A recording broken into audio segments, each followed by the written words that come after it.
ಎಲ್ಲರಿಗೂ ನಮಸ್ಕಾರಗಳು. Welcome back to Shweta blogs Kannada. ಇವತ್ತಿನ ಮಿನಿ ಬ್ಲಾಗ್ ಏನಪ್ಪ ಅಂತ ಹೇಳಿದ್ರೆ, ನಾನು ಇವತ್ತು ಬೆಳಗಿನ ತಿಂಡಿಗೆ ದೋಸೆ ಮಾಡೋಣ ಅಂತ ಅಂದ್ಕೊಂಡಿದ್ದೀನಿ. ಹಾಗೆ ಇವತ್ತು ತಿಂಡಿ ಕೂಡ ದೋಸೆನೇ ಆಗಿರುತ್ತೆ. ಇನ್ನು ದೋಸೆ ವಿಷಯಕ್ಕೆ ಬಂದರೆ ಸೆಟ್ ದೋಸೆ ಆ ಥರ ಎಲ್ಲ ಮನೇಲಿ ಮಾಡ್ತಾ ಇರ್ತೀವಿ. ನಾನು ಇವತ್ತು ಮಕ್ಕಳಿಗೆ ಇಷ್ಟ ಆಗುವಂಥ ಒಂದು ಸನ್ಫ್ಲವರ್ ಆಕಾರದಲ್ಲಿ ಒಂದು ದೋಸೆನ ಮಾಡಿಕೊಟ್ಟಿದ್ದೀನಿ ಮಕ್ಕಳಿಗೆ. ಇನ್ನು ಅದಕ್ಕೆ ಕಾಂಬಿನೇಷನ್ ಆಗಿ ನಾನು ಆಲೂಗೆಡ್ಡೆ ಪಲ್ಯ ಮತ್ತು ಚಟ್ನಿನ ಮಾಡಿದ್ದೆ. ಇನ್ನು ಬೇಗ ಇದ್ದಿದ್ದರಿಂದ ಮನೆ ಒಳಗಡೆ ಕೆಲಸ ಎಲ್ಲ ಬೇಗ ಆಗಿತ್ತು. ಇನ್ನು ಕಿಚನ್ ಕೆಲಸಕ್ಕೆ ಬಂದರೆ ಇನ್ನು ತಿಂಡಿ ಮಾಡೋದೇ ಇರುತ್ತೆ. ಆ ಒಂದು ತಿಂಡಿ ವಿಷಯಕ್ಕೆ ನಾನು ಆಲೂಗೆಡ್ಡೆ ಪಲ್ಯಕ್ಕೆ ಮತ್ತು ಕಡಲೆಬೀಜ ಚಟ್ನಿಗೆ ಎಲ್ಲ ತಯಾರು ಮಾಡಿ ಇಟ್ಕೊಂಡಿದ್ದೆ. ಇದಾದಮೇಲೆ ಇನ್ನು ಒಗ್ಗರಣೆ ಹಾಕ್ಕೊಳ್ಳೋದೆ. ಇನ್ನು ಒಗ್ಗರಣೆ ಹಾಕ್ಕೊಳ್ಳೋಣ ಅಂತೇಳಿ ಸ್ವಲ್ಪ ಬಾಣಲಿಗೆ ಎಣ್ಣೆ ಬಿಟ್ಕೊಂಡು ಸಾಸಿವೆ, ಕಡಲೆಬೇಳೆ, ಹಾಗೆ ಕುಯ್ದಿಟ್ಕೊಂಡಿರೋವಂತಹ ಈರುಳ್ಳಿ ಮತ್ತು ಕರಿಬೇವಿನ ಸೊಪ್ಪು, ಹಸಿಮೆಣ್ಸಿನ್ಕಾಯಿನ ಹಾಕ್ಕೊಂಡು ಚೆನ್ನಾಗಿ ಅದು ಫ್ರೈ ಆಗೋ ಗಂಟ ಫ್ರೈನ ಮಾಡಿಕೊಂಡಿದ್ದೆ. ಮತ್ತು ಏನಪ್ಪ ವಿಷಯ ಅಂತ ಹೇಳಿದ್ರೆ, ನನ್ನ ಒಂದು ಚಾನಲ್ನ ಇನ್ನೂ ಯಾರು ಸಬ್ಸ್ಕ್ರೈಬ್ ಮಾಡ್ಕೊಳ್ದಿರೋ ನೋಡ್ತಿದ್ದೀರೋ ಪ್ಲೀಸ್ ಸಬ್ಸ್ಕ್ರೈಬ್ ಮಾಡ್ಕೊಂಡು ನೋಡಿ, ಹಾಗೆ ಸಪೋರ್ಟ್ ಕೂಡ ಮಾಡಿ ಅಂತ ಕೇಳ್ಕೊತೀನಿ. ಇನ್ನು ಅದು ಕೂಡ ಬೇಯ್ತಾ ಇರಬೇಕಾದ್ರೆ ಒಂದು ಸ್ವಲ್ಪ ಉಪ್ಪು ಹಾಕ್ಕೊಂಡ್ರೆ ಬೇಗ ಬೇಯುತ್ತೆ ಅಂತ ಹೇಳಿ ಉಪ್ಪನ್ನು ಕೂಡ ಹಾಕ್ಕೊಂಡು ಆ ಈರುಳ್ಳಿನ ಚೆನ್ನಾಗಿ ಫ್ರೈ ಮಾಡಿಕೊಂಡೆ. ಇನ್ನು ಹಸಿ ಬಟಾಣಿನ ಸ್ವಲ್ಪ ನಾನು ಬೇಯಿಸ್ಬಿಟ್ಟು ಸ್ನ್ಯಾಶ್ ಮಾಡಿ ಇಟ್ಕೊಂಡಿದ್ದೆ. ಇನ್ನು ಅದನ್ನು ಕೂಡ ಹಾಕ್ಕೊಂಡು ಚೆನ್ನಾಗಿ ಒಂದೆರಡು ನಿಮಿಷ ಫ್ರೈ ಮಾಡಿಕೊಂಡು ಇನ್ನು ಬೇಯಿಸಿಟ್ಕೊಂಡಿರೋಂಥ ಆಲೂಗೆಡ್ಡೆನ ಹಾಕಿಬಿಟ್ಟು ಚೆನ್ನಾಗಿ ಏನು ಈರುಳ್ಳಿ ಮತ್ತು ಬಟಾಣಿ ಎಲ್ಲ ಇತ್ತಲ್ಲ ಅದು ಹೊಂದ್ಕೊಳ್ಳೋ ರೀತಿ ಚೆನ್ನಾಗಿ ಬೇಯಿಸ್ಕೋಬೇಕು ಉಪ್ಪು ಹಾಕ್ಕೊಂಡು.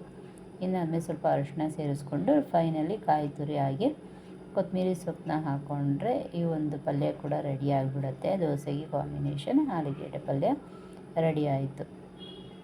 ಇನ್ನು ದೋಸೆ ಹಿಟ್ಟು ಕೂಡ ನಾನು ಹೇಳ್ದಂಗೆ ನಿನ್ನೆ ನಾನು ಈ ದೋಸೆ ಹಿಟ್ಟಿಗೆ ಸ್ವಲ್ಪ ಏನು ಅಂತ ಹೇಳಿದ್ರೆ ಈ ಸಬ್ಬಕ್ಕಿನ ಹಾಕ್ಕೊಂಡಿರೋದ್ರಿಂದ ದೋಸೆ ಹಿಟ್ಟು ಕೂಡ ತುಂಬ ಚೆನ್ನಾಗಿ ಉಕ್ಕು ಬಂದಿತ್ತು. ಇನ್ನು ಕಡಲೆಬೀಜ ಚಟ್ನಿನೂ ಕೂಡ ರುಬ್ಬಿಟ್ಕೊಂಡಿದ್ದೀನಿ. ಇನ್ನು ದೋಸೆ ಮಾಡಿಬಿಡೋಣ ಮಕ್ಕಳು ಎದ್ರು ಅಂತ ಹೇಳಿಬಿಟ್ಟು ತವಕ್ಕೆ ನಾನು ಒಂದು ಈರುಳ್ಳಿಗೆ ಸ್ವಲ್ಪ ಎಣ್ಣೆ ಹಾಕ್ಕೊಂಡು ನೀಟಾಗಿ ಸವರ್ಕೋತೀನಿ. ಯಾಕಂದರೆ ಒಂದೊಂದು ಸರಿ ದೋಸೆ ಹೇಳೋದಿಲ್ಲ, ಏನು ಕಡಿಮೆ ಹಾಕಿರ್ತೀವೋ ಏನೋ ಗೊತ್ತಿಲ್ಲ. ಅದಕ್ಕೆ ಹಂಗೆ ಆಗಬಾರ್ದು ಅಂತ ಹೇಳಿ ಫಸ್ಟೇ ನಾನು ಈ ರೀತಿ ಸ್ವಲ್ಪ ಎಣ್ಣೆ ಹಾಕ್ಕೊಂಡು ನೀಟಾಗಿ ತವನ ಸವರ್ಕೋತೀನಿ. ಆಮೇಲೆ ನಾನಿವತ್ತು ಸನ್ಫ್ಲವರ್ ದೋಸೆ ಮಾಡ್ಕೊಳ್ಳೋಣ ಮಕ್ಕಳಿಗೆ ಇಷ್ಟ ಆಗಲಿ ಅಂತ ಹೇಳ್ಬಿಟ್ಟು ನಾವು ಏನು ಸೆಟ್ ದೋಸೆ ಮಾಡ್ಕೋತೀವಲ್ಲ ಆ ಆಕಾರದಲ್ಲಿ ಒಂದು ಸ್ವಲ್ಪ ದೋಸೆ ಹಿಟ್ಟನ್ನ ಹಾಕ್ಕೊಂಡಿದ್ದೆ. ಇದು ಹಾಕ್ಕೊಂಡಿದ್ದಾದಮೇಲೆ ನಾವು ಬೇಯಿಸಿಟ್ಕೊಂಡಿರೋ ಅಂಥ ಜೋಳನ ಅದ್ರ ಸುತ್ತ ಜೋಡಿಸ್ತಾ ಬಂದರೆ ಮಕ್ಕಳಿಗೂ ಕೂಡ ಏನೋ ಒಂಥರ ವೆರೈಟಿ ಆಗಿದೆ ಅಂತ ಹೇಳಿ ಲಂಚ್ ಬಾಕ್ಸ್ನ ನೀಟಾಗಿ ಖಾಲಿ ಮಾಡ್ಕೊಂಬರ್ತಾರೆ. ಮನೆಯಲ್ಲೂ ಅಷ್ಟೇ ಇನ್ನೊಂದು ಹಾಕಿ ಅಂತ ಹೇಳ್ಬಿಟ್ಟು ಆ ಜೋಳಕ್ಕೋಸ್ಕರನಾರು ಇನ್ನೊಂದು ದೋಸೆ ತಿಂತಾರೆ. ನಾವು ಮಕ್ಕಳು ಏನು ಇಷ್ಟಪಟ್ಟು ತಿಂತಾರೋ ಅದನ್ನು ನಾನು ಮಾಡಿಕೊಡೋದ್ರಿಂದ ನಮಗೂ ಕೂಡ ಖುಷಿ ಆಗುತ್ತೆ. ನಾನು ಈ ರೀತಿ ಒಂದು ದೋಸೆನ ಇವತ್ತು ಮಾಡಿದ್ದೆ. ನಿಮಗೂ ಕೂಡ ಇಷ್ಟ ಆಗಿದರೆ ನೀವು ಕೂಡ ಒಂದ್ಸರಿ ಟ್ರೈ ಮಾಡಿ ಅಂತ ಕೇಳ್ಕೋತಾ, ಇನ್ನು ಹಸ್ಬೆಂಡ್ಗೆ ಕ್ಯಾರೆಟ್ ದೋಸೆ ಮಾಡಿಕೊಡೋಣ ಅಂತ ಹೇಳಿಬಿಟ್ಟು ಅವರಿಗೆ ಸೆಟ್ ದೋಸೆ ಥರನೇ ಮಾಮೂಲಿ ಕ್ಯಾರೆಟ್ ದೋಸೆನ ಹಾಕ್ಕೊಟ್ಟಿದ್ದೆ. ಇವತ್ತಿನ ತಿಂಡಿ ಇದಾಗಿತ್ತು. ಇನ್ನು ನನ್ನ ಮನೇಲೆಲ್ಲ ಕೆಲಸ ಮುಗಿದ್ಮೇಲೆ ಈ ಒಂದು ಜಾಗ ಹೀಗೆ ಖಾಲಿಯಾಗಿತ್ತು.